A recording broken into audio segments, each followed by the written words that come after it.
Time now for the happy ending. Happy ending.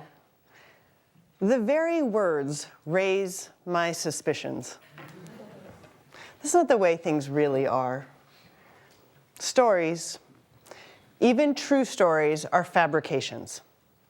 We select the details. We order the events.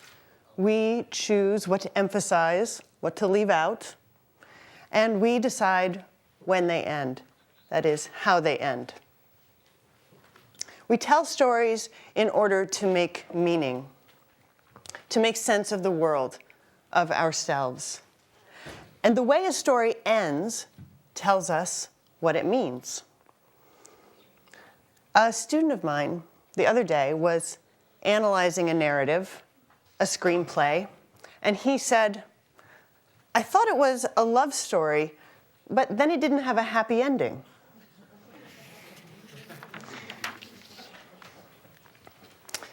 Here's a diagram of classical dramatic structure. It's called Freytag's triangle, after Gustav Freytag. It has the inciting incident, the progressive complications, a rising action leading to the climax, and then a shorter duration of falling action, restoring us to the baseline, delivering us to the resolution. Loose ends are tied up. Conflicts are resolved one way or another. We should feel, according to Aristotle, a sense of relief from tension, from anxiety. We change our incandescent light bulbs for energy-efficient bulbs. We take the bus instead of driving our car. We sort our recycling, and all is right with the world. We've done our part. We are restored to a state of normalcy, to the baseline, to a sense of ourselves, to stasis. This is the risk of the happy ending, its paralytic effect. When we are in a dream state, our motor neurons stop receiving impulses from our brains. We are, in effect, paralyzed. This is called REM atonia. REM atonia keeps us from thrashing around in the bed in response to the images we perceive in our brains. It keeps us from going downstairs and raiding the refrigerator and eating the leftovers. Happy endings are like social atonia. They inhibit us from acting on our impulses. This is not real, they say. Don't worry. You've done your part. You need not act. Everything is okay.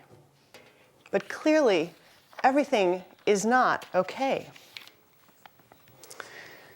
Here's a chart showing observed CO2 emissions. No good news here. But what I'm interested in is the shape of this narrative. Here are just the last 10 years. Notice that the classical narrative structure is out of sync with the reality of climate change. If climate change is happening like this, and we keep acting like this, ever restoring ourselves to stasis, then we will not be able to meaningfully intervene and affect climate change. We must become aware of the incompatibility of our desire for resolution with the reality of our situation.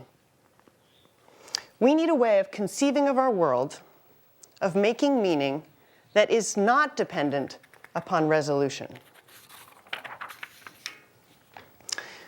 Perhaps the happy ending closest to the sense of American identity is the ride off into the sunset variety of happy ending. The day has been saved. Good has prevailed. Our hero's work is done. She mounts up and heads off, now and forever, into the West. The West is the place of promise, the future, the frontier. Endless space, endless resources. manifest destiny. All of this and more are mine by divine right. This West no longer exists.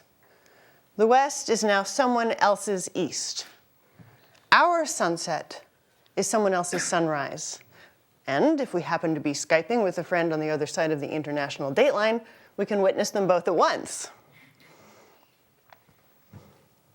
Meaning, destiny is noticeably less manifest than it once seemed, and ambiguity is troubling our metaphors.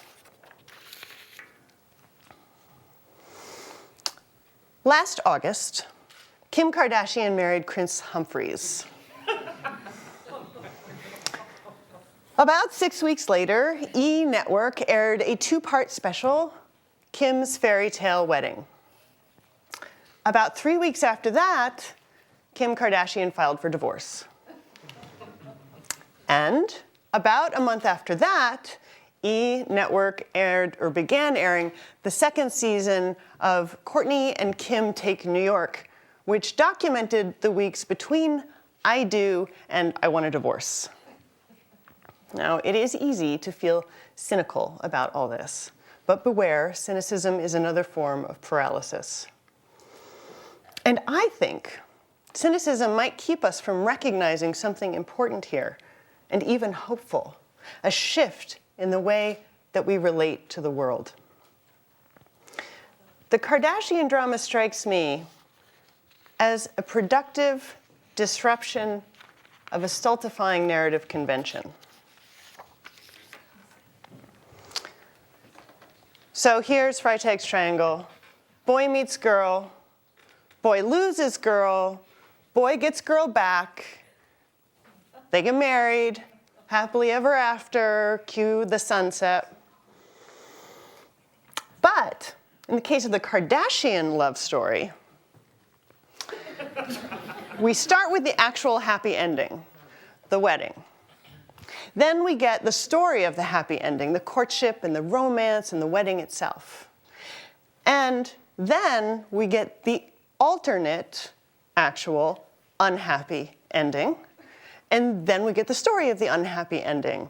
10 episodes of escalating, if banal, conflict that deliver us not to resolution, but to the promise of endless future hours of inconclusive, anticlimactic life/programming.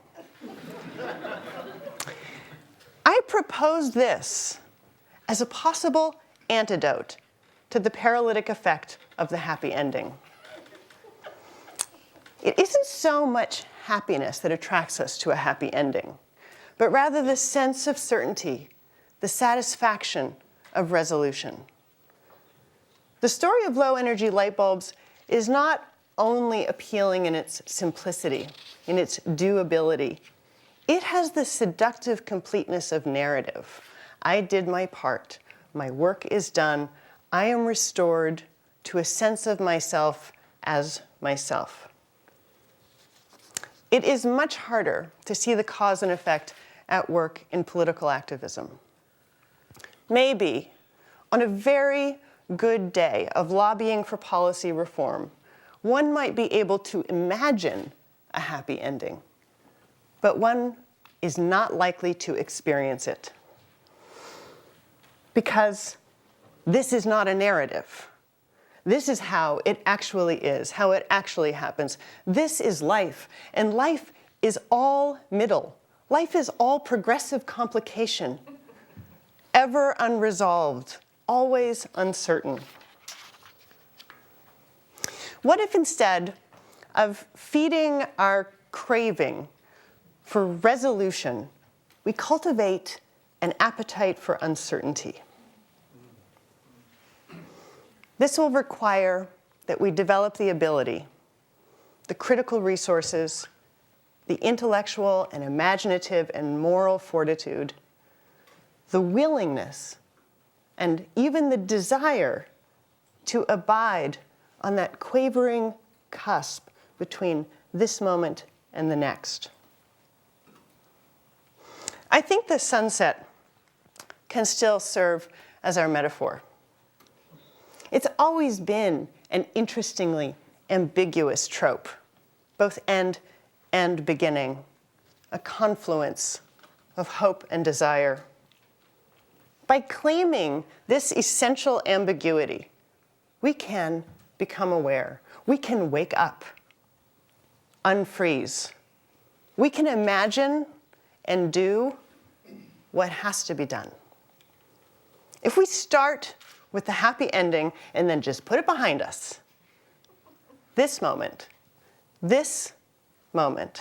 becomes the moment of possibility, and the end is just the beginning. Thank you.